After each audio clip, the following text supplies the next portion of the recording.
Assalamualaikum. Selamat datang di channel Cerita Novika 2. Semoga hari ini teman-teman dalam keadaan sehat walafiat dan senantiasa diberikan kebahagiaan sepanjang hari.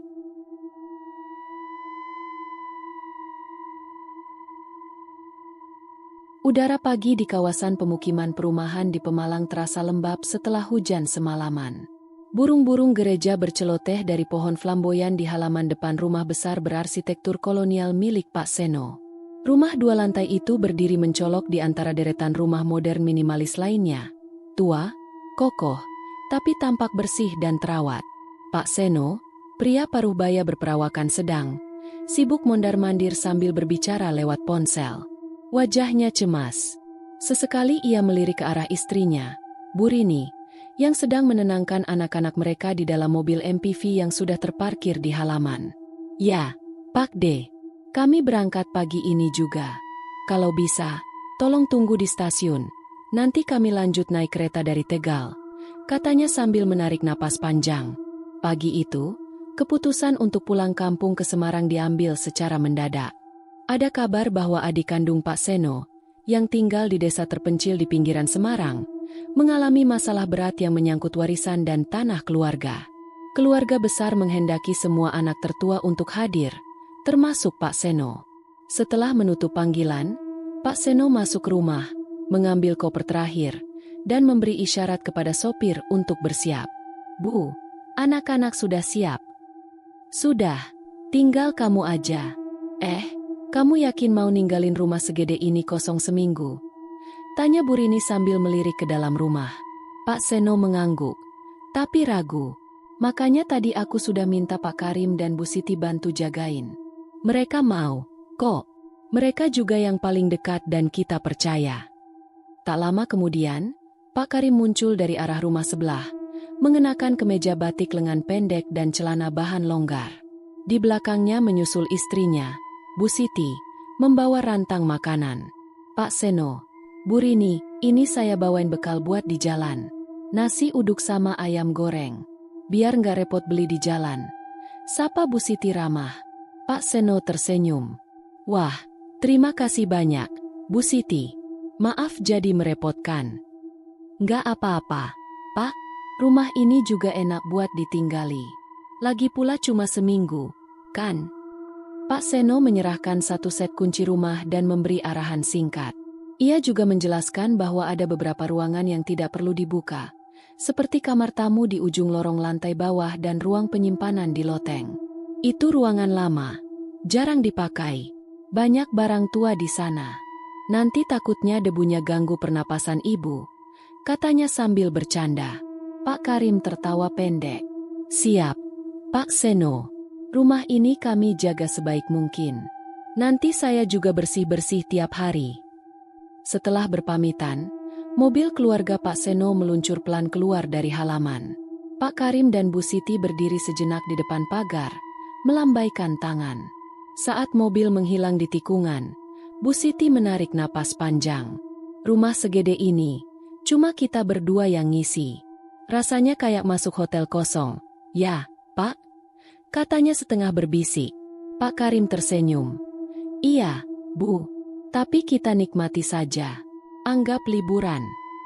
Hari pertama berlalu tenang. Pak Karim membersihkan halaman dan menyiram tanaman. Bu Siti mulai merapikan dapur dan mencuci kain tirai yang tampak berdebu. Suara vakum cleaner dan wajan yang bergesek di atas kompor menjadi latar aktivitas mereka. Malamnya, mereka tidur di salah satu kamar tamu lantai 2 yang menghadap ke halaman belakang. Ruangan itu luas dan sejuk. Dindingnya dicat krem dengan hiasan lukisan klasik. Saking nyamannya, mereka tidur pulas sampai pagi. Hari kedua, Bu Siti mulai membersihkan rak buku tua di ruang tengah. Ia menemukan banyak buku-buku lawas, beberapa di antaranya berbahasa Belanda dan Jawa kuno. Ada satu buku tipis yang menarik perhatiannya, berwarna hitam dengan simbol-simbol aneh di sampulnya. Ia hendak membukanya, tapi tiba-tiba terdengar suara Pak Karim dari dapur. "Bu, mau kopi?" Sontak Bu Siti meletakkan buku itu kembali dan menjawab, "Mau, Pak." Sementara itu, di luar rumah, Lingkungan perumahan masih terasa aman tapi mulai dibayangi kecemasan. Beberapa hari terakhir, warga dikejutkan oleh kasus pembobolan rumah yang marak. 2 rumah tetangga sudah kemalingan. Polisi sudah datang, tapi belum ada pelaku yang tertangkap. Makanya kita harus hati-hati, Bu, kata Pak Karim saat mereka duduk di ruang tengah malam itu. Nanti malam saya patroli keliling rumah tiap 2 jam. Jangan sampai ada yang masuk diam-diam, jawab Bu Siti sambil mengelus lengannya sendiri, merasakan hawa dingin tiba-tiba. Pak Karim menyalakan lebih banyak lampu luar, memastikan semua pintu terkunci, dan membawa pentungan kayu kecil kemana-mana. Ia bahkan menggantungkan lonceng kecil di pintu dapur, sebagai alarm darurat. Menjelang tengah malam, suasana rumah berubah. Angin mulai bertiup lebih kencang, meski semua jendela sudah ditutup. Suara ranting pohon di luar menggesek-gesek dinding rumah seperti kuku yang mencakar. Bu Siti bangun lebih dulu. Ia merasa seperti mendengar langkah kaki di atas plafon. Tok tok tok. Perlahan, ia membangunkan Pak Karim. Pak, denger nggak? Apa, Bu? Itu. Kayak ada yang jalan di atas plafon. Padahal rumah ini kan 2 lantai. Atasnya atap langsung, ya? Pak Karim memasang telinga. Suara itu lenyap. Ia menarik selimut lebih erat. Paling kucing atau tikus. Besok kita cek loteng, ya? Katanya menenangkan. Namun di luar sana, terdengar suara pintu pagar yang berderit, seolah terbuka sedikit oleh dorongan angin. Pak Karim turun ke bawah untuk memeriksa. Semua pintu masih terkunci. Namun saat ia melewati ruang tengah, ia melihat jendela yang sudah ia kunci sore tadi kini terbuka sedikit, seolah sengaja dibuka seseorang dari dalam. Ia menutupnya cepat-cepat dan mengunci kembali, menatap keluar. Tak ada siapa-siapa. Namun dari balik refleksi kaca, ia merasa seolah ada bayangan seseorang berdiri di belakangnya. Ia menoleh cepat. Kosong. Pak Karim menggelengkan kepala dan kembali naik ke atas. Pagi berikutnya, Bu Siti kembali membersihkan lemari tua di ruang makan. Ia mencoba membuka salah satu laci paling bawah dan menemukan sesuatu yang aneh. Sebuah foto lama berwarna sepia, menampilkan keluarga berpakaian gaya zaman kolonial, berdiri di depan rumah yang sama dengan latar pohon flamboyan muda. Namun yang membuatnya merinding, wajah salah satu perempuan dalam foto itu tampak kabur, seperti dicoret-coret atau terbakar sebagian. Di belakang foto, tertulis tangan halus dengan tinta hitam. Jangan biarkan dia keluar. Bu Siti buru-buru menutup laci itu dan memanggil suaminya. Pak, kamu tadi malam ngerasa rumah ini dingin banget nggak? Pak Karim menatap istrinya dan mengangguk pelan. Mulai sekarang, kita jangan pisah-pisah. Kalau bersih-bersih, bareng. Kalau tidur, semua pintu kamar dikunci dari dalam. Bu Siti memegang tangan suaminya erat. Hari masih siang, tapi ada perasaan gelap yang mulai merayap diam-diam ke dalam rumah itu. Dan malam kedua akan segera datang.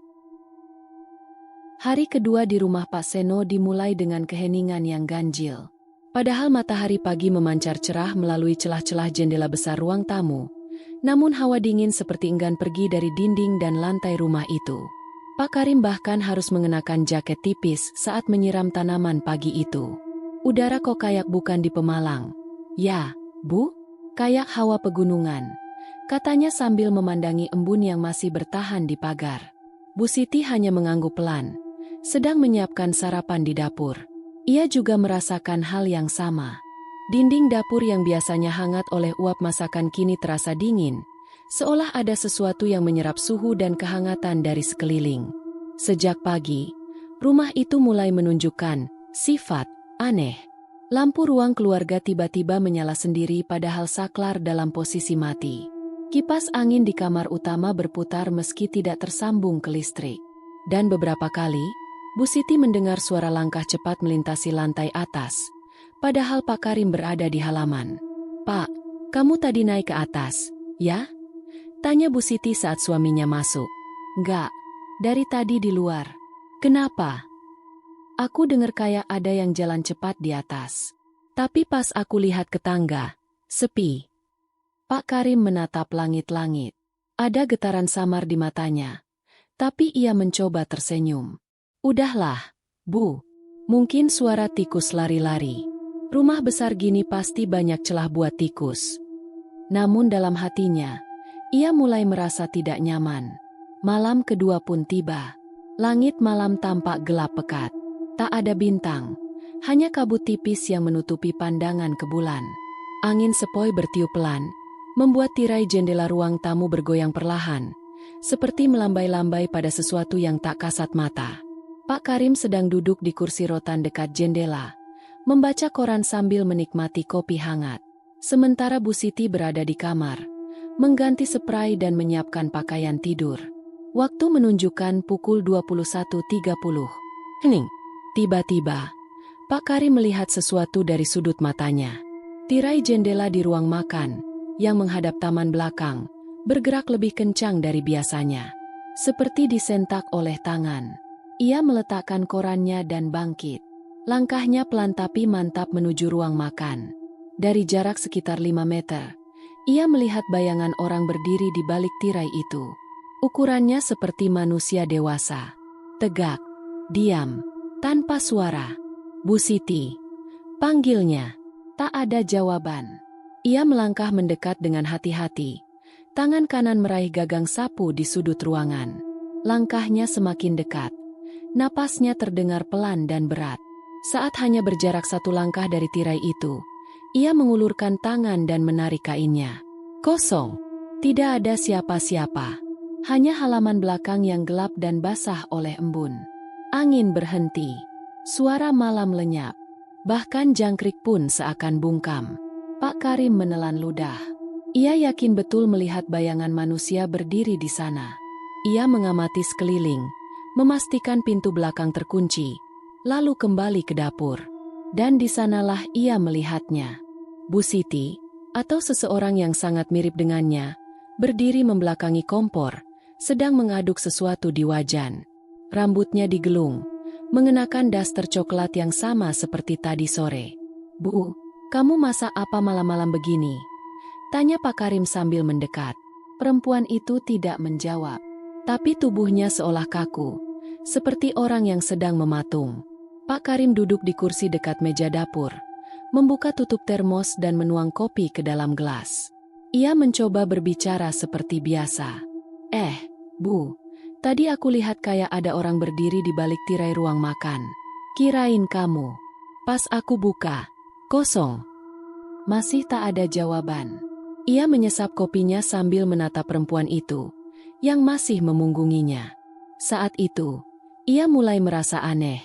Tidak ada suara dari kompor. Tidak ada aroma masakan. Tidak ada api menyala. Bu, panggilnya lagi. Kali ini lebih keras. Tiba-tiba terdengar suara dari atas. Pak! Suara Bu Siti terdengar panik. Jelas berasal dari lantai 2. Pak Karim membelalak. Ia menoleh ke arah perempuan di depannya. Kosong. Tak ada siapa-siapa di dapur. Tidak ada perempuan. Tidak ada suara wajan. Tidak ada siapapun selain dirinya. Gelas kopi terlepas dari tangannya, pecah di lantai. Dengan jantung berdetak keras, Pak Karim berlari naik ke atas. Langkahnya tercekat di tangga ketika melihat Bu Siti berdiri di depan kamar. Wajahnya pucat dan tubuhnya gemetar. Ada apa, Bu? Tanya Pak Karim sambil memegang lengan istrinya. Aku dengar kamu bicara sama aku di bawah. Tapi aku di sini dari tadi. Aku lihat dari jendela atas. Kamu duduk sendirian, Pak. Siapa yang kamu ajak ngobrol? Pak Karim tidak menjawab. Ia menarik istrinya masuk ke kamar dan mengunci pintu. Malam itu mereka tidak tidur. Mereka hanya duduk berdua di atas ranjang, saling menatap dalam diam. Televisi mereka nyalakan hanya untuk mengisi keheningan, namun siaran berganti-ganti sendiri, seperti remote dikendalikan orang lain. Pukul 2 dini hari, listrik tiba-tiba padam. TV mati, lampu mati, semua sunyi. Bu Siti memeluk Pak Karim erat-erat. Tubuhnya mulai bergetar hebat. Aku takut, Pak, rumah ini kayak hidup, bisiknya pelan. Pak Karim menggenggam tangannya. Besok kita pergi saja, Bu. Nggak usah tunggu seminggu. Aku akan hubungi Pak Seno. Namun sinyal ponsel mereka lenyap. Tidak ada jaringan. Seolah rumah itu tidak mengizinkan mereka berkomunikasi dengan dunia luar. Pagi harinya, listrik kembali menyala seperti biasa. Sinyal ponsel pun muncul kembali. Namun keduanya terlalu lelah untuk menghubungi siapapun. Mereka hanya diam di ruang makan, menghabiskan sarapan seadanya sambil menatap kosong ke arah pintu-pintu rumah yang kini terasa lebih gelap dari biasanya.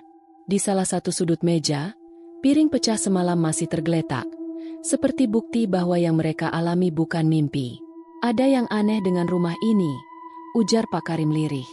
"Dan aku takut yang kita lihat semalam baru permulaan," jawab Bu Siti. Dan mereka tidak salah. Karena malam ketiga akan membawa mereka pada sesuatu yang jauh lebih mengerikan. Hari ketiga di rumah Pak Seno dimulai dengan kelelahan yang membekas di wajah Pak Karim dan Bu Siti. Mereka nyaris tidak tidur malam sebelumnya, masih dihantui oleh kejadian aneh. Sosok yang menyerupai Bu Siti di dapur, bayangan di balik tirai, dan listrik yang mati secara misterius. Meskipun pagi menjanjikan cahaya dan suara burung berkicau, rumah itu tetap terasa dingin dan mencekam. Seolah malam tak pernah benar-benar pergi. Pak Karim memutuskan untuk keluar sejenak ke warung depan komplek, ingin menghirup udara luar dan membeli teh hangat. Ia juga mencoba menelepon Pak Seno, namun seperti sebelumnya, setiap kali ia mencoba menghubungi, panggilan selalu gagal. Error. Sambungan tidak dapat dilakukan. Begitu suara otomatis dari ponselnya. Bu Siti, yang tinggal di dalam rumah, membereskan sisa-sisa pecahan gelas dari dapur dan menyapu debu yang entah dari mana datangnya, selalu menumpuk kembali di sudut-sudut lantai. Saat ia menyapu bagian lorong dekat tangga, matanya tertuju ke arah sebuah pintu.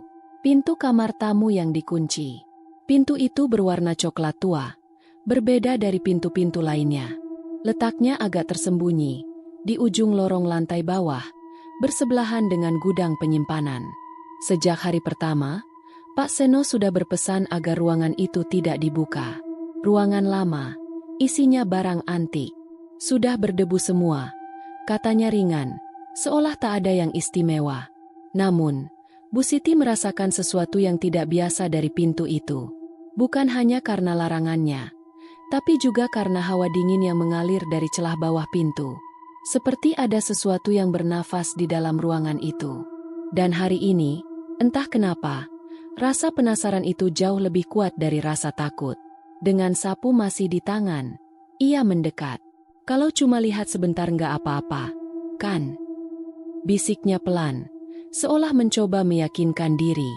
Ia meletakkan sapu, lalu menggenggam gagang pintu. Saat hendak mencobanya, tangan Bu Siti berhenti. Pintu yang seharusnya terkunci, kini terasa longgar. Ia mendorong perlahan. Krek! Pintu itu terbuka sendiri, mengeluarkan suara derit panjang yang menusuk telinga. Ruangan di dalam tampak gelap, seolah menyerap cahaya dari lorong. Bu Siti menelan ludah, lalu melangkah masuk satu kaki. "Assalamualaikum." Tak ada jawaban. Tentu saja. Ruangan itu tampak seperti kamar lama yang sudah lama tidak dihuni. Bau apek langsung menyeruak, bercampur aroma bunga melati yang terlalu menyengat. Ada tempat tidur berkelambu lusuh di pojok, lemari kayu besar dengan cermin retak, dan meja rias tua dengan botol-botol parfum antik. Tapi yang membuat Bu Siti merinding adalah foto-foto di dinding, hitam putih. Semuanya menampilkan wajah-wajah yang tidak tersenyum. Bahkan ada satu bingkai yang wajahnya dihapus. Ketika ia ingin mundur keluar, tiba-tiba, braak, pintu menutup sendiri dengan keras. Bu Siti menjerit dan berbalik, mencoba membuka pintu. Tapi gagangnya tidak bergerak. "Pak! Pak! Tolong! Pak!" teriaknya sambil memukul pintu. Tak ada jawaban. Seolah suaranya tidak bisa menembus dinding ruangan itu. Ia mencoba ponselnya. Tak ada sinyal. Lagi, ruangan itu tiba-tiba menjadi sangat dingin. Napasnya mulai berembun. Dan itulah saat ia mendengar suara seretan. Seperti seseorang menyeret sesuatu yang berat di lantai kayu. Sumber suara berasal dari pojok ruangan, dekat lemari tua. Bu Siti memicingkan mata. Di sana, berdiri sosok perempuan bergaun putih kusam, Tubuhnya kaku. Rambutnya panjang menjuntai sampai ke lantai. Tanpa kepala, tubuh itu berdiri mematung, menghadap meja rias. Dari lehernya yang putus, darah tampak mengalir membasahi kain gaunnya. Namun yang paling mengerikan adalah suara yang keluar dari tubuh itu. Suara perempuan, menangis pelan. Bukan dari mulut, karena ia tak punya kepala, melainkan dari dadanya. Suara lirih yang menyayat hati, penuh duka dan amarah. Bu Siti membeku. Tubuhnya tidak bisa digerakkan. Kakinya lemas. Sosok itu mulai bergerak. Perlahan, melangkah mendekat. 1 langkah, 2 langkah. Bu Siti mundur, tapi terbentur meja. Botol parfum tua jatuh dan pecah. Aroma menyengat makin kuat. Sosok itu kini hanya berjarak 2 meter. Tiba-tiba ia mengangkat tangannya dan menunjuk ke arah cermin yang retak. Refleksi Bu Siti muncul di sana. Tapi ia tidak sendiri. Ada kepala yang tergantung di belakangnya. Matanya melotot. Mulutnya membuka lebar seolah berteriak. Dan darah menetes dari rambutnya. Bu Siti menjerit. Tubuhnya gemetar hebat. Segalanya mulai berputar di kepalanya. Ruangan itu seolah bergerak. Dinding bergelombang. Lantai berguncang. Dan kemudian gelap. Ia pingsan. Pak Karim pulang sekitar pukul 10 pagi dan mendapati sapu tergeletak di lantai lorong. Ia memanggil-manggil istrinya tapi tidak ada jawaban. Bu Siti, di mana kamu? Saat ia melewati lorong bawah, perhatiannya tertuju pada pintu kamar tamu. Pintu yang seharusnya terkunci, terbuka sedikit. Hatinya langsung berdegup kencang. Ia mendorongnya dan menemukan Bu Siti tergeletak di lantai. Tak sadarkan diri. Bu, ya Allah, Bu. Ia menggendong istrinya keluar dari kamar itu dan menutup pintunya rapat-rapat. Begitu keluar ke ruang tamu, tubuh Bu Siti mulai menggigil dan matanya perlahan terbuka. Aku lihat dia. Bisiknya lemah. Siapa, Bu? Siapa yang kamu lihat? Perempuan putih. Gak ada kepalanya. Dia nunjuk ke cermin, ada kepala tergantung. Pak Karim menahan napas. Ia tahu ini bukan halusinasi. Ia tahu istrinya tidak mengada-ada. Ia menggenggam tangan Bu Siti erat-erat, menahan ketakutannya sendiri. Kita nggak boleh di sini lebih lama. Malam ini juga kita pergi. Dan di lantai lorong, di depan pintu kamar tamu yang kembali tertutup rapat, ada bekas telapak kaki basah, seolah seseorang baru saja keluar dari dalam kamar, meninggalkan jejak. Kala fajar mulai menyingsing, keheningan dan kecemasan yang melanda rumah besar milik Pak Seno semakin terasa nyata. Setelah kejadian mengerikan di kamar tamu, Pak Karim bergegas mencari istrinya, Bu Siti, yang pingsan akibat penampakan sosok tanpa kepala. Tangisan terisak-isak Bu Siti masih terngiang dalam benaknya. Namun ia tahu bahwa ia harus segera mencari jawaban atas kejadian ini agar tidak semakin tenggelam dalam ketakutan. Pak Karim membuka pintu kamar tamu dengan tangan gemetar. Namun, alih-alih menemukan Bu Siti yang tergeletak di lantai seperti semalam, ruangan itu tampak sepi. Pencahayaan pagi yang lembut menyinari interior kamar dengan cara yang hampir menyeramkan, memperlihatkan debu tebal yang menutup setiap permukaan barang antik di ruangan itu. Apa yang terjadi, Bu? Di mana kamu? Teriak Pak Karim. Suaranya serak dan hampir tenggelam di antara bisikan angin yang masuk dari sela-sela jendela. Ia melangkah perlahan menyusuri ruangan, mencari tanda-tanda keberadaan istrinya. Hati Pak Karim berdebar kencang, seakan-akan mendengar setiap detak jam yang bergema di dinding-dinding rumah tua ini. Namun hanya keheningan yang menyambutnya. Di sebuah sudut kamar, di balik gorden tebal yang mulai robek dan kusam, Pak Karim mendapati sebuah lemari tua yang tampak berbeda dibandingkan lemari lainnya di ruangan itu. Lemari yang terbuat dari kayu jati dengan ukiran halus, namun penuh dengan tanda-tanda usia yang sudah tidak terhitung lagi. Rasa ingin tahu yang campur aduk dengan keputusasaan mendorong Pak Karim untuk membuka pintu lemari tersebut. Dengan tangannya yang gemetar, ia merogoh gagang kayu itu. Perlahan, pintu lemari terbuka dengan suara berderit yang nyaris menyeramkan. Di dalamnya, kegelapan tampak pekat meski ruang itu sempit dan dipenuhi oleh debu yang tebal. Namun, ketika matanya mulai terbiasa dengan kegelapan, Pak Karim menyadari bahwa di dalam lemari itu tersimpan lebih dari sekadar pakaian atau peralatan usang. Di dalam ruang kecil yang tertutup tirai bludru hitam, tersusun rapi beberapa kain kafan berwarna kelabu. Di samping kain kafan itu, terdapat berbagai benda ritual yang tampak sangat aneh dan tidak berasa zaman. Ada persembahan berupa mangkuk kecil berisi air yang keruh, beberapa potongan dupa kering yang belum habis terbakar, serta patung-patung kecil bermaterial tanah liat yang menggambarkan sosok-sosok yang hampir tidak bisa dikenali. Di salah satu sudut lemari, Pak Karim menemukan sebuah buku catatan usang. Halaman demi halaman berisi tulisan tangan halus dengan bahasa yang sepertinya campuran antara Jawa kuno dan bahasa Arab. Isi buku tersebut bercerita tentang ritual pemanggilan arwah, kisah-kisah kelam dari masa lalu pemilik rumah, dan kutukan yang diyakini akan turun kepada siapapun yang mengganggu tempat suci itu. Pelan, seolah-olah air mata tak terlihat mulai menggenang di mata Pak Karim. Ia membaca beberapa kalimat dalam buku tersebut. Di antara tinta yang pudar dan lembaran yang hampir hancur, tersurat sebuah peringatan. Janganlah membuka pintu yang tersembunyi, karena di baliknya tersimpan keabadian kelam yang tak pernah tidur. Arwah penasaran selalu mencari pengganti jiwa yang tersesat. Tak sempat Pak Karim merenung lebih jauh. Tiba-tiba suasana di dalam ruangan itu berubah drastis. Langit-langit kamar yang baru saja diterangi cahaya pagi, mendadak menjadi gelap kelam. Satu demi satu lampu-lampu kecil yang tersembunyi di sudut ruangan padam serentak. Keadaan berubah dari terang ke pekat dalam hitungan detik seolah-olah ada kekuatan yang dengan sengaja memadamkan cahaya di sekitarnya. Pak Karim terdiam. Di tengah keheningan itu, ia mendengar suara-suara samar dari arah langit-langit. Suara seperti bisikan yang bergema, pertama-tama terdengar seperti irama yang berulang-ulang, lalu semakin keras.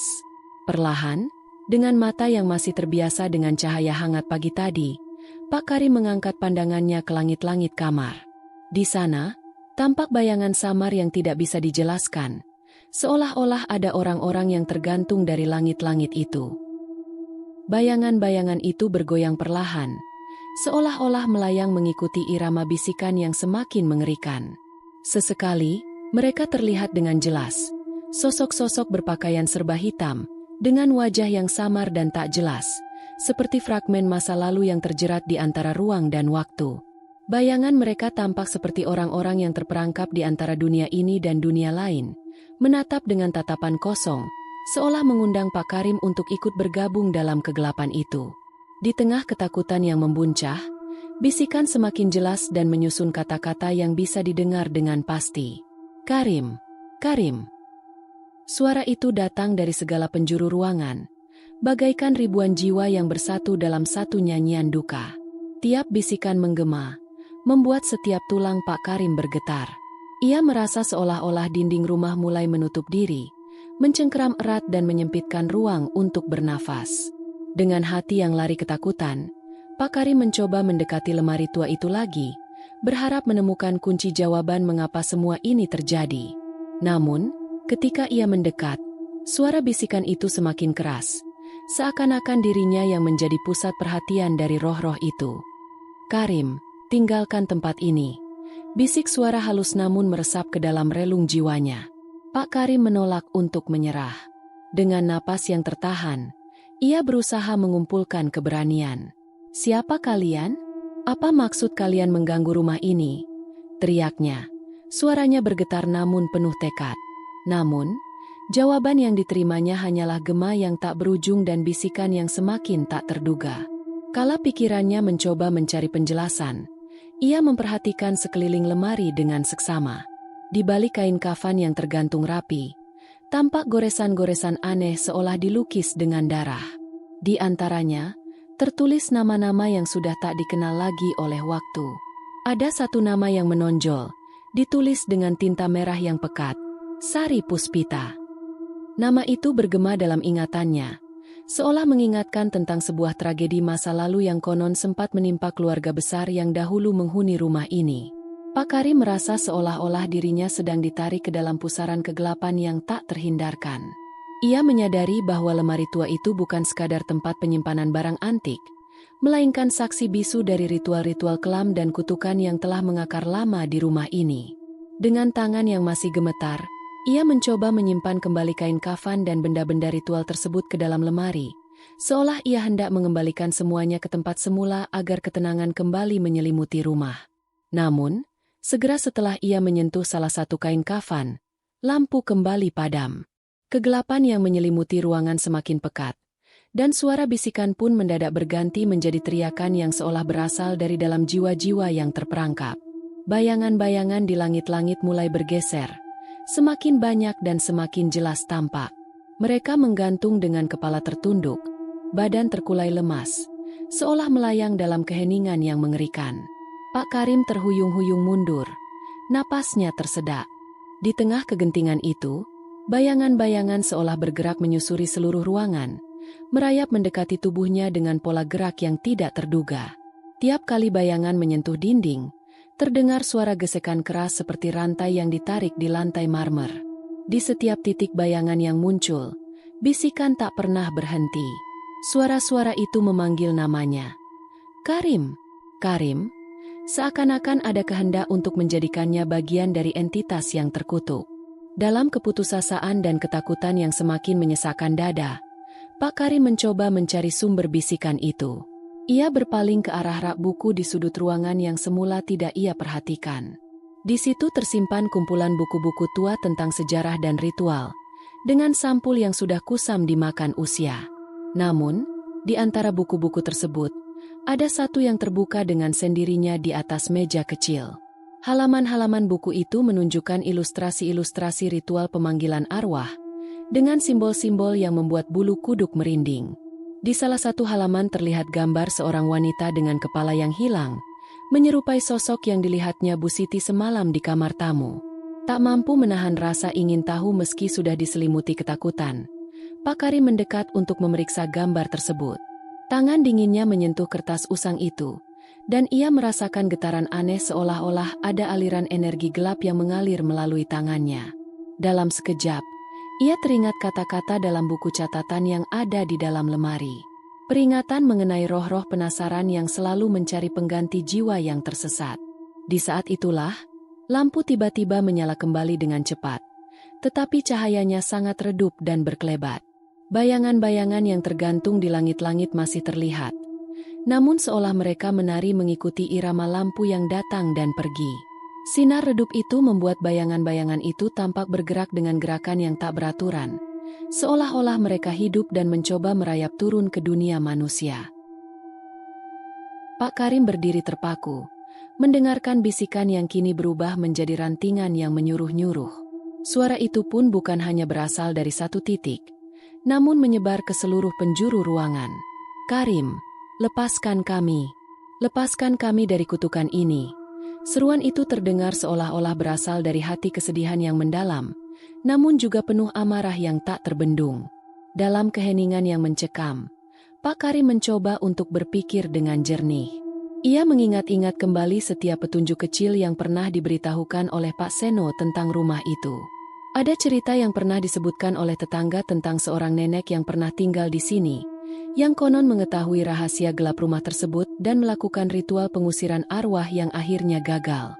Kegagalan ritual itu kemudian membuat arwah-arwah penasaran tetap berkeliaran, menunggu saat yang tepat untuk bangkit. Hati Pak Karim seolah terbelah antara keinginan untuk lari dan keniscayaan untuk menghadapi kenyataan. Ia menahan tangis dan berusaha mencari tahu apa yang harus dilakukan agar dirinya dan istrinya bisa bebas dari kutukan yang semakin merajalela. Dengan suara yang nyaris berbisik, ia berujar, "Aku tak akan membiarkan semua ini berakhir begitu saja. Aku harus menemukan jalan keluar, mengembalikan keheningan di rumah ini, dan membawa Bu Siti kembali." Saat suara itu keluar, seolah ada kekuatan yang mengguncang seluruh rumah. Dinding-dinding bergetar, dan rak buku pun bergeser seolah ada napas raksasa yang berhembus di dalamnya. Dalam kekacauan itu, halaman buku yang terbuka tiba-tiba terlepas dan berterbangan ke sekeliling ruangan. Gambar-gambar ritual mulai berubah, seakan-akan menceritakan sebuah kisah yang tak terelakkan. Pak Karim merasakan bahwa ia tengah berada di ambang antara dunia nyata dan dunia roh. Kemudian, tiba-tiba segala sesuatunya berhenti. Lampu tetap redup, bisikan pun tersenyum menjadi keheningan, dan bayangan di langit-langit berhenti bergoyang. Ruangan kembali sunyi sejenak, hanya menyisakan detak jantung Pak Karim yang masih kencang. Ia berdiri terpaku di tengah ruangan, mencoba mencerna semua yang baru saja terjadi. Di titik itu, perlahan-lahan ia merasakan kehadiran sesuatu di belakangnya. Sebuah bayangan samar muncul dari balik rak buku, bergerak dengan kecepatan yang membuat mata tak mampu menangkapnya dengan jelas. Bayangan itu melintas di depannya dan segera menghilang ke sudut gelap ruangan. Namun, sebelum hilang, ia sempat mendengar suara yang berbeda, seolah ada bisikan lembut yang berkata, "Bebaskan kami, bebaskan jiwa yang terkurung." Suara itu menggema ke seluruh ruangan. Pak Karim merasa seolah dirinya dipanggil untuk menyelesaikan suatu misi yang tak terduga, misi yang melibatkan rahasia kelam masa lalu dan nasib roh-roh yang tersesat. Dengan penuh tekad yang tersembunyi di balik ketakutan, ia melangkah mendekati lemari tua kembali. Kali ini, ia mencoba untuk membaca lebih lanjut isi buku catatan dan menemukan petunjuk tentang cara membebaskan roh-roh yang terperangkap serta mengakhiri kutukan yang menggerogoti rumah ini. Setiap kata yang tertera di dalam buku terasa seperti kutukan yang membebani jiwa, namun juga menjadi kunci untuk membuka tabir misteri. Pak Karim membaca halaman demi halaman dengan cermat, mencatat pola-pola ritual dan instruksi yang samar-samar tertulis. Di antara catatan itu, terdapat satu paragraf yang sangat mencuri perhatiannya. Apabila lampu kegelapan menyelimuti malam dan bayangan mengisi ruang, bersinarlah jiwa yang tersesat dengan mantera pengusir. Hanya hati yang murni dan keberanian yang sejati yang sanggup memecahkan ikatan dunia gaib. Panggillah arwah dengan suara tulus, dan mereka akan menyampaikan rahasia masa lalu, selama kau sanggup menerima kebenaran yang pahit. Membaca kalimat itu, Pak Karim merasakan getaran dingin di seluruh tubuhnya. Ia memikirkan segala hal yang telah terjadi sejak kehadirannya di rumah ini, mulai dari penampakan di kamar tamu, bayangan-bayangan yang menggantung di langit-langit, hingga bisikan yang memanggil namanya. Semuanya seolah merupakan bagian dari satu keseluruhan misteri besar yang mengharuskan dirinya untuk menghadapi dan menerima kebenaran, bagaimanapun menyakitkannya. Di luar, angin mendadak bertiup lebih kencang, menggerus jendela-jendela dengan suara yang seperti ratapan rindu. Dengan tekad yang telah terpatri, Pak Karim memutuskan untuk menyusun sebuah ritual kecil sebagai upaya untuk berkomunikasi dengan roh-roh penasaran itu. Ia mengumpulkan benda-benda ritual yang ada di dalam lemari, kain kafan, dupa, dan potongan-potongan kertas yang memuat simbol-simbol aneh. Dengan semua benda itu terpajan di atas meja kecil, ia mengambil napas dalam-dalam dan mencoba untuk memanggil arwah dengan suara yang lantang namun penuh haru. "Arwah roh yang terkurung, dengarkanlah aku. Aku datang dengan hati yang murni untuk melepaskan penderitaanmu dan mencari kebenaran di balik kutukan ini."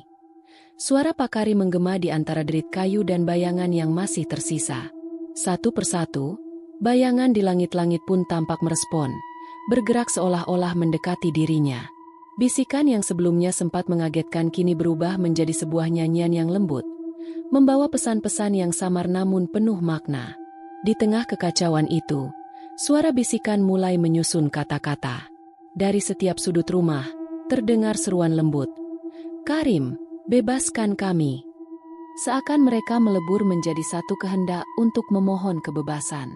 Setiap kata yang diucapkan seolah membawa beban sejarah dan penderitaan puluhan tahun yang terlupakan. Pak Karim merasakan tangisan jiwa-jiwa yang terperangkap, menyamar dalam setiap bisikan yang menghampiri dirinya. Sementara itu, tanpa sepengetahuan Pak Karim, bayangan-bayangan di langit-langit itu bukanlah semata-mata makhluk dari dunia lain yang ingin menjengkelkan. Mereka adalah sisa-sisa dari ritual kuno yang gagal, jiwa-jiwa yang pernah terlibat dalam upaya untuk mengusir kutukan namun justru semakin terjerat. Setiap mata yang tergantung, setiap sosok yang melayang, menyimpan kisah tragedi dan kesalahan masa lalu. Dan sekarang, mereka menunggu arahan dari orang yang berani membuka tabir rahasia itu. Pak Karim merasakan udara di sekitarnya semakin dingin, hampir membeku di sekelilingnya. Ia mendekat ke jendela kamar, berharap dapat melihat tanda-tanda lain yang mungkin bisa mengungkap misteri rumah ini. Namun, saat ia menatap keluar, ia hanya melihat kabut tebal yang menyelimuti halaman belakang, seolah-olah dunia luar pun ikut tersesat dalam keheningan yang tak terhingga. Dengan gemetar, ia kembali fokus pada meja ritual. Dupa yang telah ia nyalakan mengeluarkan asap putih yang berputar-putar, membentuk pola-pola yang sulit dijelaskan. Di antara asap itu, sesekali terlintas bayangan wajah-wajah samar, wajah-wajah yang menatap dengan penuh kesedihan dan harapan. Rasa takut mulai berganti dengan tekad yang semakin menguat. Pak Karim berusaha memahami pesan-pesan yang tersusun dalam setiap simbol dan bisikan, mencoba mengaitkan semuanya dengan apa yang telah ia alami sejak tiba di rumah ini. Detik demi detik berlalu, suasana semakin intens. Dari balik jendela, terdengar suara gemuruh pelan yang seolah berasal dari dasar bumi. Suara itu membuat lantai bergetar dan seluruh tubuhnya merinding. Pada saat yang bersamaan, bisikan itu pun semakin jelas, seperti mendekat dan meminta jawaban. "Karim, bisakah kau lihat kami? Bisakah kau dengar kami?"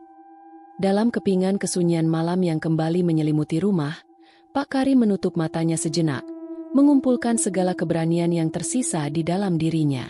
Ia tahu bahwa inilah saatnya untuk benar-benar membuka diri terhadap kebenaran kelam yang selama ini tersembunyi di balik lemari tua dan setiap sudut rumah itu. Dengan suara pelan namun tegas, ia melanjutkan mantra yang telah terpancar dari dalam buku catatan. Dalam sunyi malam, kami berseru, lepaskan jiwa yang terpenjara. Biarkan kegelapan berubah cahaya. Dengan hati murni, kupinta balasan. Bebaskan kami dari kutukan masa lalu. Saat kata-kata itu keluar, seolah waktu berhenti sejenak.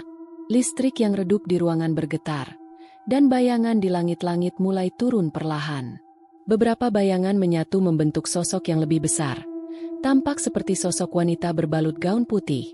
Wajahnya tak jelas karena kabut yang terus menyelimuti. Sosok itu mengambang mendekat, dan dalam tatapannya terdapat keputusasaan yang mendalam. Namun di balik tatapan itu, tersimpan juga secercah harapan yang seakan menunggu kebebasan. Pak Karim menatap sosok itu dengan penuh haru, seolah ingin menangkap tiap butir keheningan yang ia rasakan. "Aku mendengarmu. Aku di sini untuk membantu. Ceritakan padaku, siapa dirimu dan apa yang kau inginkan?" Panggilnya pelan. Suara yang kini tidak lagi terdengar takut, melainkan penuh tekad. Dalam sekejap, ruangan kembali dipenuhi bisikan yang kini tidak lagi menakutkan, tetapi seolah menjadi penuntun. Melalui bisikan itu, terpecah seketika fragmen-fragmen cerita masa lalu, kisah seorang wanita bernama Sari Puspita yang pernah hidup di rumah ini, yang menjadi korban dari ritual kelam yang gagal dan terperangkap dalam dunia antara. Ia adalah sosok yang tidak pernah mendapatkan keadilan, dan sejak saat itu arwahnya terus mengembara, menunggu seseorang untuk membebaskannya. Pak Karim menyadari bahwa jawabannya ada pada rahasia yang tertulis di dalam buku catatan. Ia menemukan bahwa ritual yang gagal itu membutuhkan pembebasan melalui pengakuan atas kesalahan yang lalu. Dalam setiap kata, tersirat bahwa hanya dengan mengakui dosa masa lalu dan meminta pengampunan dengan tulus, roh-roh itu bisa menemukan kedamaian. Dalam keheningan magis yang tercipta, Pak Karim mengangkat tangannya dan mulai menangis. Air mata mengalir deras di wajahnya, karena ia tahu bahwa di balik segala ketakutan dan penderitaan, ada penyesalan yang mendalam atas kesalahan yang tidak sempat ditebus oleh generasi sebelumnya. Dengan suaranya yang terisak, ia berkata, "Maafkanlah semua yang telah terjadi. Aku di sini untuk membebaskan kalian dari penderitaan, untuk mengembalikan keheningan dan kedamaian bagi jiwa-jiwa yang tersesat." Tiba-tiba, ruangan seolah merespons ungkapan itu. Bayangan-bayangan di langit-langit mulai larut, bergerak perlahan seolah menyatu satu demi satu, membentuk satu kegelapan yang hampir menyembuhkan. Bisikan itu berangsur-angsur menghilang, digantikan oleh keheningan yang dalam dan damai, seolah akhir dari suatu penderitaan yang lama. Semua cahaya redup kembali menyinari ruangan, namun kini dengan kehangatan yang berbeda, seolah menerangi jalan untuk sebuah pembebasan. Saat itu, Pak Karim membuka matanya dengan perasaan lega yang tidak pernah ia rasakan sebelumnya. Di sekelilingnya, buku catatan dan benda-benda ritual tetap berada di tempatnya, tetapi udara di dalam ruangan seolah telah berubah. Kehadiran roh-roh penasaran tidak lagi menakutkan, melainkan seolah mengucapkan terima kasih dengan bisikan terakhir yang lembut dan mengharukan. Meski begitu, Misteri rumah ini belum sepenuhnya terselesaikan. Pak Karim tahu bahwa proses pembebasan jiwa-jiwa yang terperangkap ini bukanlah akhir dari segalanya, melainkan sebuah awal baru untuk mengungkap rahasia gelap yang tersembunyi di balik sejarah rumah ini. Dengan semangat yang kembali membara, ia bertekad untuk mencari dan mengumpulkan semua petunjuk yang tersisa dalam buku-buku dan benda-benda antik yang ada di rumah. Sambil menggenggam erat tangan yang masih dingin karena ketakutan, ia berjalan keluar dari kamar tempat ritual berlangsung menuju ruang tamu. Di sana, ia menemukan sebuah foto besar yang tergantung di dinding, memperlihatkan potret keluarga lama yang pernah menghuni rumah ini. Di antara wajah-wajah yang ceria, ia mendapati sosok Sari Puspita, wanita berwajah sedih dengan tatapan penuh harapan meskipun terlihat suram. Foto itu seakan menjadi saksi bisu dari masa lalu yang kelam namun juga menyimpan secercah cahaya harapan. Pak Karim menatap foto itu lama-lama, merasakan suatu hubungan batin yang mendalam dengan sosok yang terlupakan. Ia sadar bahwa untuk sepenuhnya mengakhiri kutukan di rumah ini, ia harus mengungkap secara tuntas siapa sebenarnya Sari Puspita, serta apa alasan dibalik ritual kelam yang mengikat roh-roh penasaran selama bertahun-tahun. Dalam benaknya, tersusun rencana untuk menyusun kembali potongan-potongan sejarah itu, mencari arsip-arsip tua, dan menggali setiap sudut ruangan yang selama ini tersembunyi dari perhatian. Ia pun berjanji akan mencari bantuan dari ahli sejarah dan orang-orang yang mengerti tentang ritual kuno agar rahasia ini tidak hilang selamanya. Sementara itu, sinar matahari mulai menghangatkan kembali ruangan demi ruangan di dalam rumah. Meskipun ancaman malam yang kelam baru saja berlalu, kenangan tentang bayangan, bisikan, dan ritual pun masih membekas di setiap sudut. Pak Karim, dengan hati yang penuh tekad dan jiwa yang mulai sembuh, menyadari bahwa misi pembebasan roh-roh itu telah mengubah dirinya selamanya. Ia tidak lagi hanya seorang penjaga rumah yang bertugas sementara, melainkan telah menjadi penjaga rahasia dan penerus sejarah kelam yang perlu diungkap demi keadilan bagi jiwa-jiwa yang terpenjara. Dengan tekad yang semakin kuat, Pak Karim menutup lemari tua, menyimpan segala benda ritual dengan hati-hati. Ia tahu, dalam pekatnya misteri ini tersimpan banyak pertanyaan yang belum terjawab, dan malam-malam berikutnya akan membawa lebih banyak tantangan. Namun, untuk saat itu, ia memilih untuk merebahkan diri sejenak, membiarkan setiap bisikan dan kenangan melalui ruangan-ruangan dalam pikirannya, mencari petunjuk yang tersisa. Ia pun melangkah keluar dari ruang itu, menuju ruang makan sambil menyisir setiap detail dengan pikiran yang waspada dan jiwanya yang kini telah menyatu dengan kenangan masa lalu. Langkah-langkahnya yang pelan melintasi lorong yang sunyi, ia mendengar setiap goresan angin di dinding dan setiap desah ruangan. Seolah-olah rumah itu sendiri memberinya pesan bahwa setiap sudutnya menyimpan cerita, dan setiap cerita itu adalah kunci untuk mengakhiri kutukan yang menggelayuti. Meski hatinya masih goncang, ia tahu bahwa perjuangannya baru saja dimulai. Di luar, di halaman belakang, embun pagi menetes perlahan di dedaunan dan rumput. Cahaya matahari menerobos selimut kabut tipis, memberi secercah harapan di tengah kegelapan malam sebelumnya. Dan di atas rumah tua itu, seolah-olah keheningan yang dulu mengerikan kini berubah menjadi kesunyian yang penuh dengan misteri dan janji akan sebuah masa depan yang lebih tenang. Pak Karim menatap ke atas, berbisik lirih. Aku akan mengembalikan damai untuk kalian. Aku akan membebaskan jiwa-jiwa yang terkurung. Suaranya bergema bersama angin, seakan-akan seluruh rumah ikut merespons seruan itu dengan harapan baru. Meski malam itu penuh dengan ketakutan dan penampakan yang sempat menghancurkan ketenangan batin, pagi hari membawa janji bahwa setiap kegelapan pasti akan ada cahaya penggantinya. Dengan tekad yang diperbaharui dan keberanian yang tumbuh dari penderitaan, Pak Karim melangkah memasuki babak baru dalam pengungkapan misteri rumah ini. Ia tahu bahwa jalan di depannya masih panjang dan penuh liku, namun dengan keberanian dan pengetahuan yang diperolehnya dari malam yang menyiksa itu, ia optimis bahwa satu hari nanti, rahasia di balik semua kutukan ini akan terungkap secara tuntas. Dalam kesunyian pagi itu, di balik jendela ruang makan, tercermin bayangan masa lalu dan harapan masa depan. Pak Karim pun bertekad untuk menjadikan setiap bisikan, setiap bayangan, dan setiap kata yang tertulis dalam buku catatan sebagai pijakan untuk menemukan kebenaran.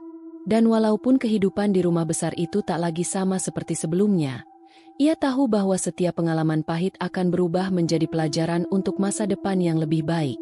Demikianlah, misteri di balik lemari tua dan segala rahasia yang tersembunyi di dalamnya kini telah tersingkap sedikit demi sedikit.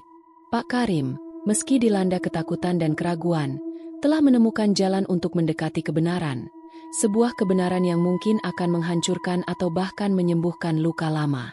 Dalam keheningan dan bisikan yang telah menyatu dengan jiwanya, ia melangkah maju, siap melanjutkan perjuangan untuk mengungkap dan membebaskan roh-roh yang telah lama terperangkap dalam sejarah kelam rumah ini.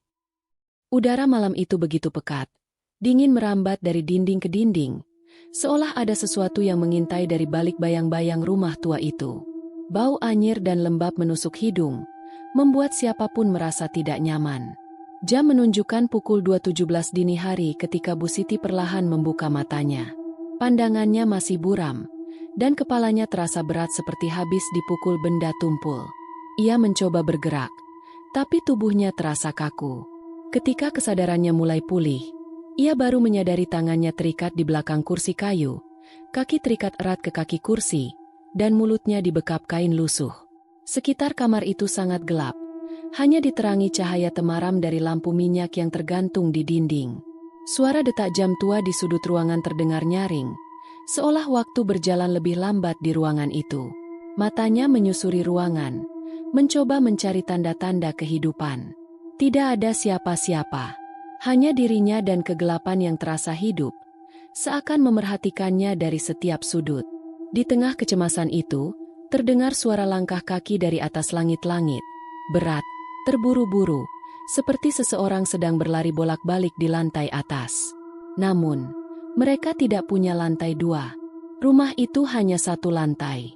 Langkah kaki itu terus berulang, kadang terdengar menyeret, kadang meloncat.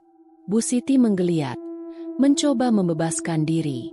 Peluh dingin membasahi tubuhnya, dan mulutnya menggumamkan doa yang tak terdengar jelas karena terbungkam. Lalu tiba-tiba, langkah itu berhenti. Hening sesaat.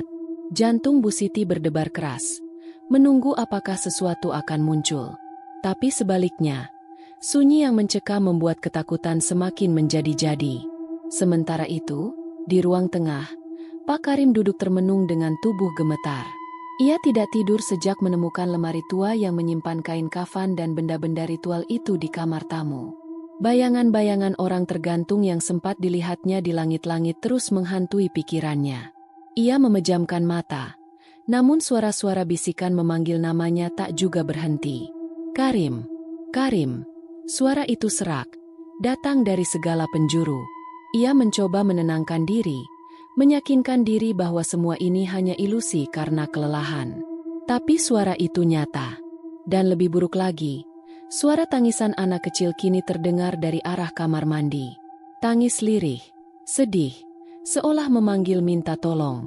Padahal, mereka tidak memiliki anak. Tidak pernah.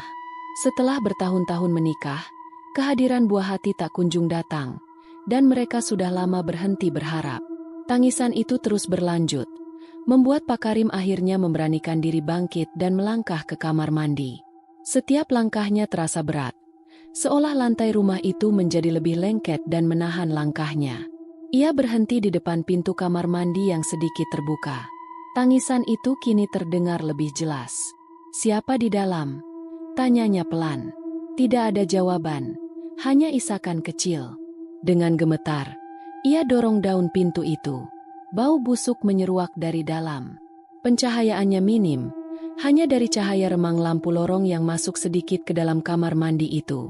Pak Karim menyalakan lampu gantung, tapi tidak menyala. Ia mendekat ke bak mandi, tempat suara itu berasal. Saat ia menunduk dan melihat ke dalam, ia menahan napas.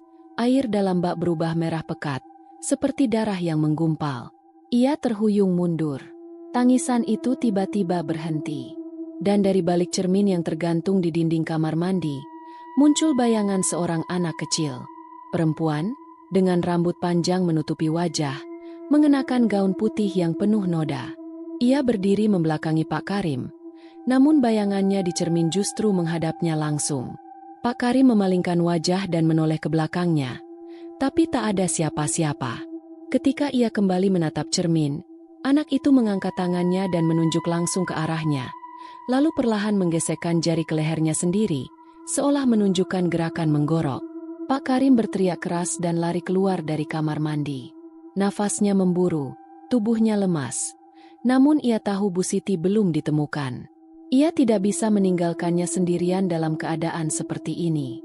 Dengan sisa keberanian yang ada, ia menyusuri seluruh rumah sambil berteriak memanggil nama istrinya. "Bu Siti, di mana kamu?" Teriaknya panik. Tidak ada jawaban. Tapi langkah kaki dari langit-langit itu terdengar lagi. Kali ini lebih cepat dan gaduh. Tiba-tiba, semua pintu di rumah itu terbanting menutup sendiri secara bersamaan. Listrik padam. Rumah menjadi gelap gulita.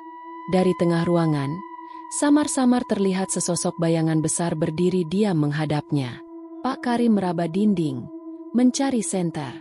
Ia menemukannya di laci dekat ruang tamu.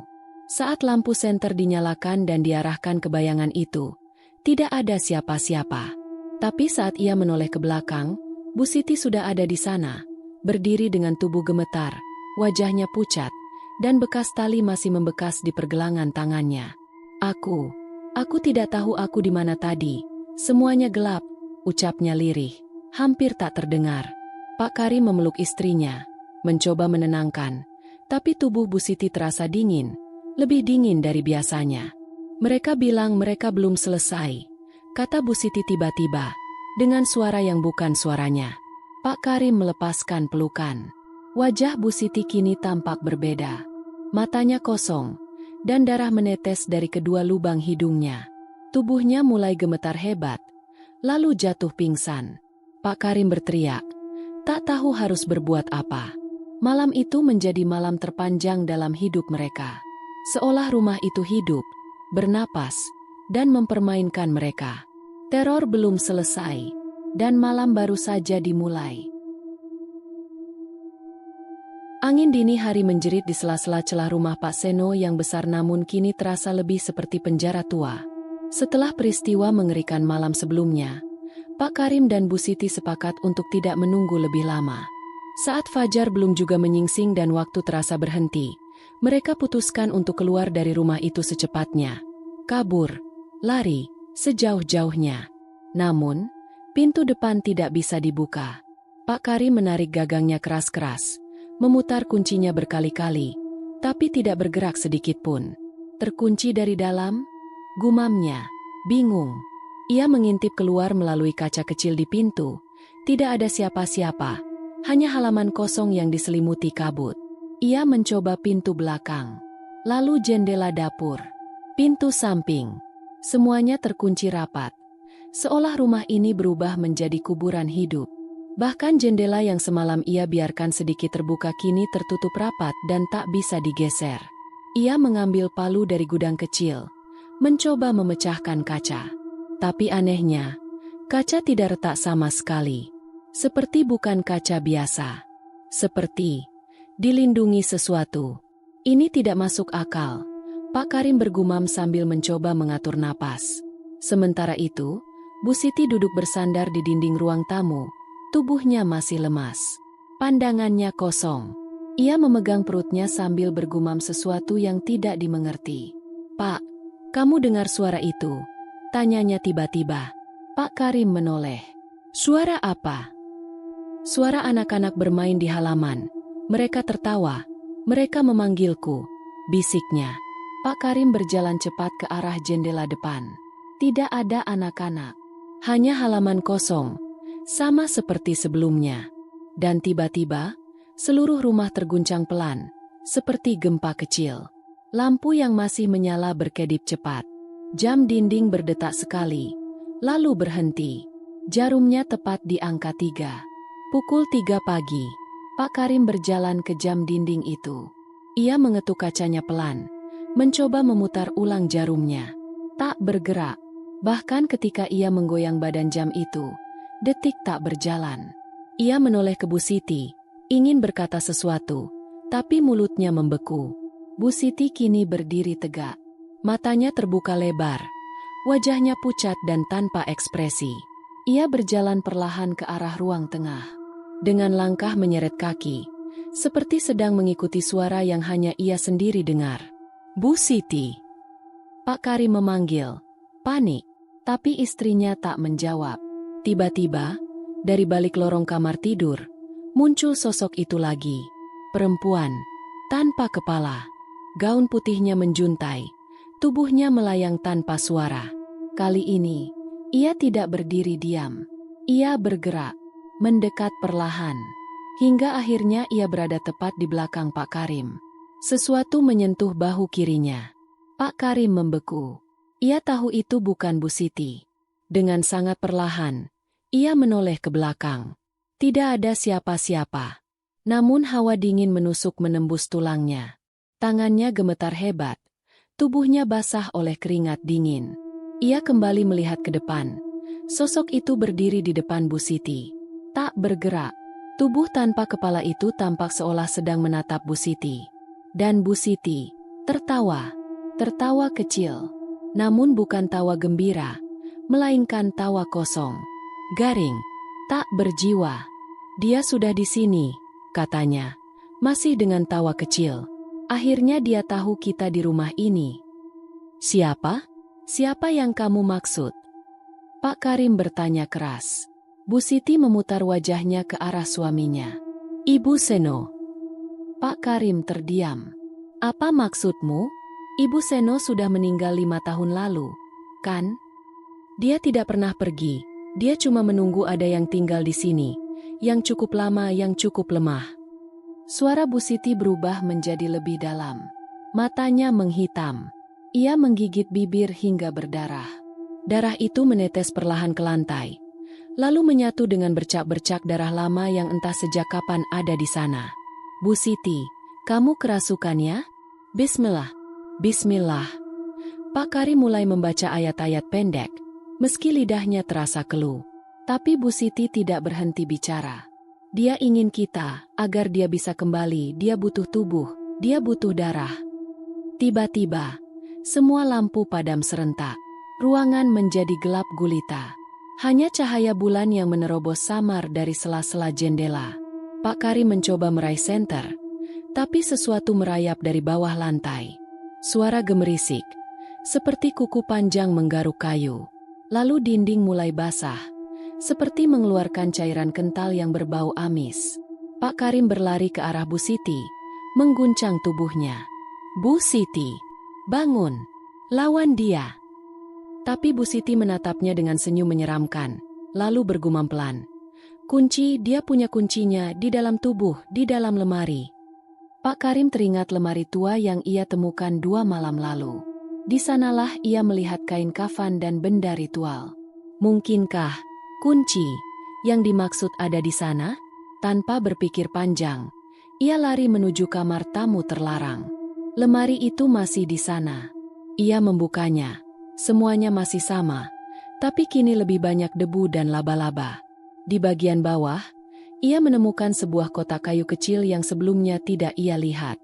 Ia buka perlahan, dan di dalamnya ada sebuah kunci logam berkarat.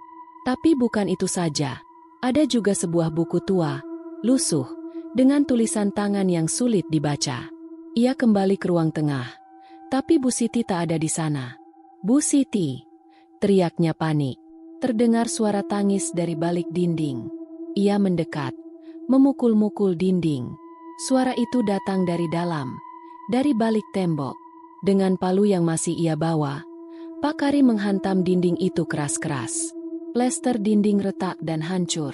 Di baliknya, ia menemukan ruang sempit, seperti bilik rahasia. Dan di sana, dalam posisi duduk bersila, Bu Siti, tapi matanya putih semua. Tubuhnya gemetar. "Sah, dia akan marah kalau kita keluar," bisiknya lirih. Pak Karim menarik tangan istrinya, membawa keluar dari ruang sempit itu. Namun rumah berguncang lagi, lebih keras dari sebelumnya. Suara-suara aneh memenuhi udara. Tawa, jeritan, isakan, tangisan.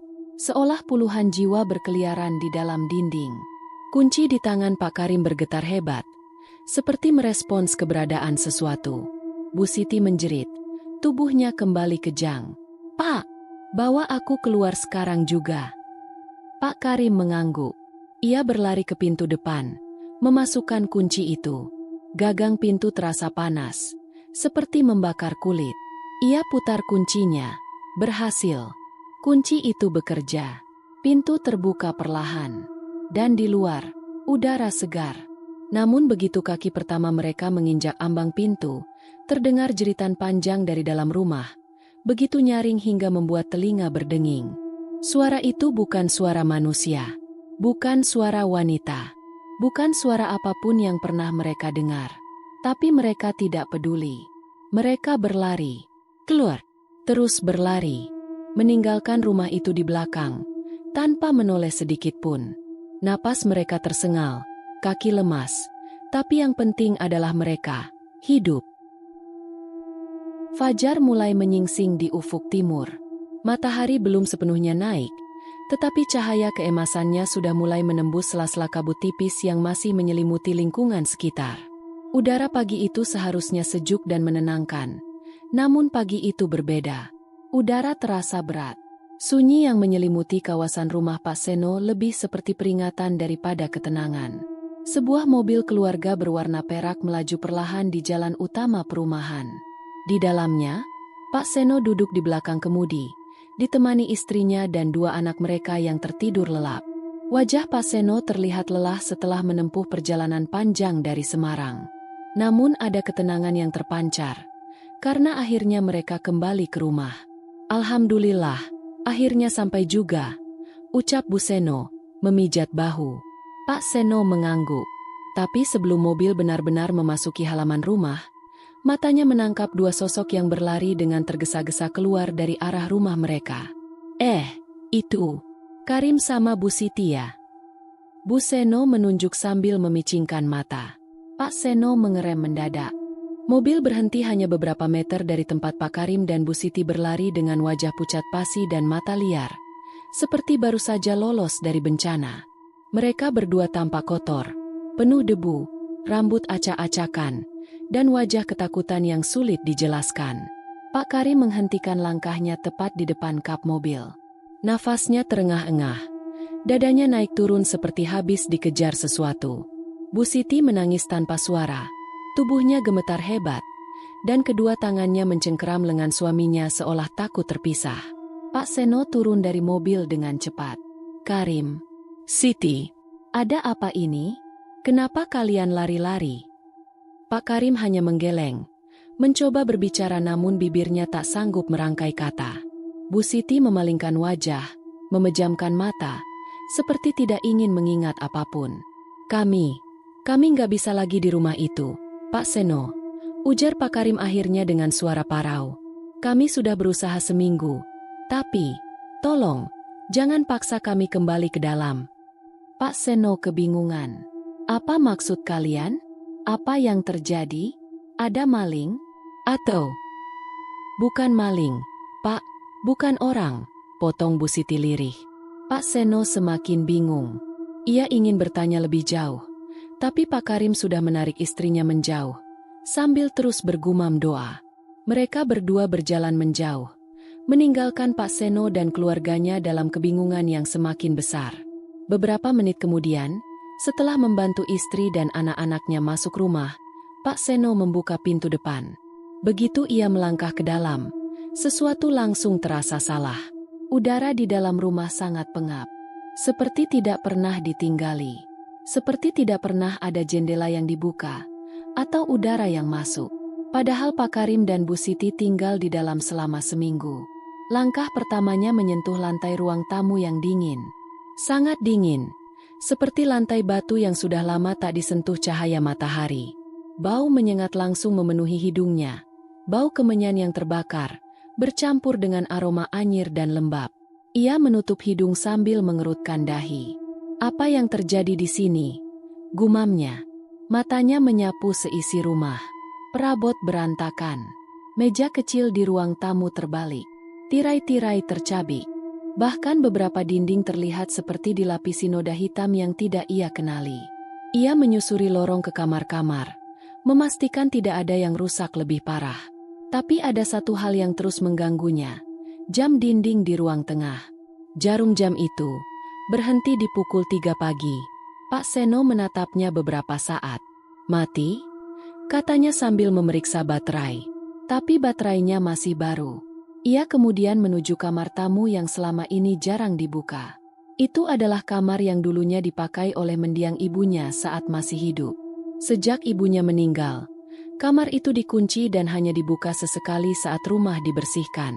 Saat ia menyentuh gagang pintu kamar itu, jantungnya berdetak lebih cepat. Tidak tahu kenapa, ada rasa ragu. Tapi ia membuka juga. Perlahan, pintu tua itu berderit panjang dan terbuka. Kamar itu gelap. Bau dupa menyengat dari dalam. Di pojok ruangan, lampu minyak yang tergantung di dinding masih menyala, meski redup. Aneh, pikirnya. Siapa yang menyalakannya? Ia menyalakan lampu utama. Di sana, semuanya tampak seperti sebelumnya. Ranjang tua, lemari besar, meja kecil. Tapi ada sesuatu di depan lemari yang membuat langkah Pak Seno terhenti. Sebuah lingkaran garam.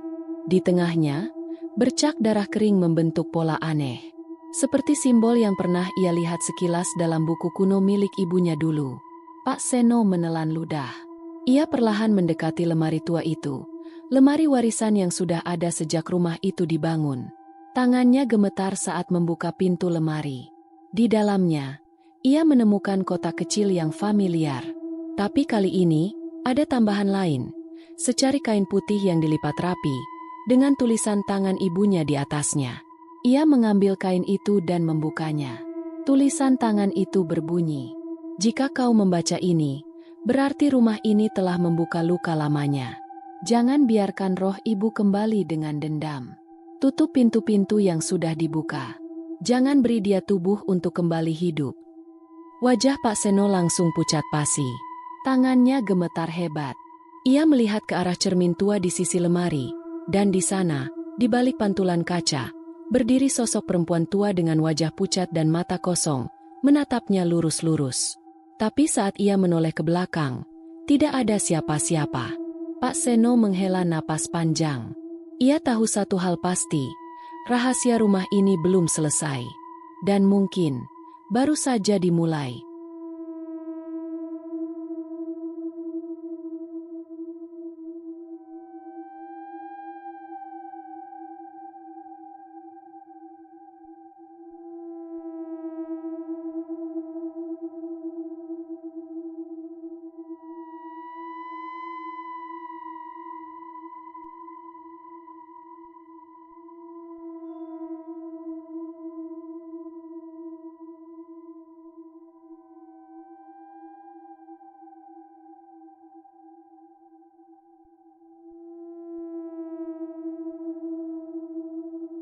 Demikian cerita hari ini. Semoga teman-teman dapat terhibur dan dapat mengambil hikmah kebaikan isi di dalamnya. Jangan lupa juga bagikan cerita ini kepada teman-teman yang lain agar mereka juga bisa mendapatkan hiburan yang sama. Mohon maaf apabila ada kesalahan kata dan ucapan kami dalam membacakan cerita ini. Terima kasih dan wassalamualaikum.